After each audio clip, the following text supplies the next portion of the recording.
রোজা ভাঙার প্রতীক হিসেবে কামান নিক্ষেপের রীতি কাতারের বহুদিনের সাংস্কৃতিক অনুশীলন। এবারও সেই রীতি মেনেই দোহার বাসিন্দারা পালন করছে পবিত্র রমজান।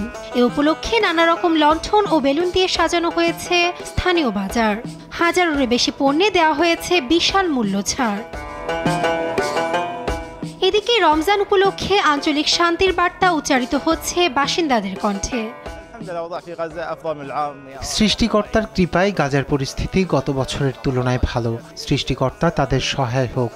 শেষবার আমি শুনেছিলাম সেখানে যুদ্ধবিরতি হয়েছে। আমি আশা করছি যে আরব বিশ্বে শান্তি বিরাজ করবে। গাজা ও ফিলিস্তিনের জনগণ স্বস্তি পাবে এবং সৃষ্টিকর্তার ইচ্ছায় এই রমজানে বিজয় অর্জন করবে। রমজানে সৌক ওয়াকিফে বিরাজ করছে ঠান্ডা আবহাওয়া। রয়টার্সের ফুটেজে দেখা যায় ইফতার বিতরণ করছে বহু মানুষ।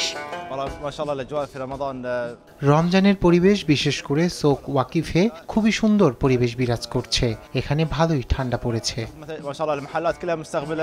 ইসলামিক ক্যালেন্ডারের নবম ও পবিত্রতম মাস রমজান। এ মাসে রোজা রাখা ইসলামের 5টি স্তম্ভের একটি। মুসলিম বিশ্বে আনন্দঘন ও উৎসবমুখর পরিবেশে পালন করা হয় পবিত্র রমজান। নাসরিন আক্তার, নিউজ ডেস্ক, দেশ টিভি।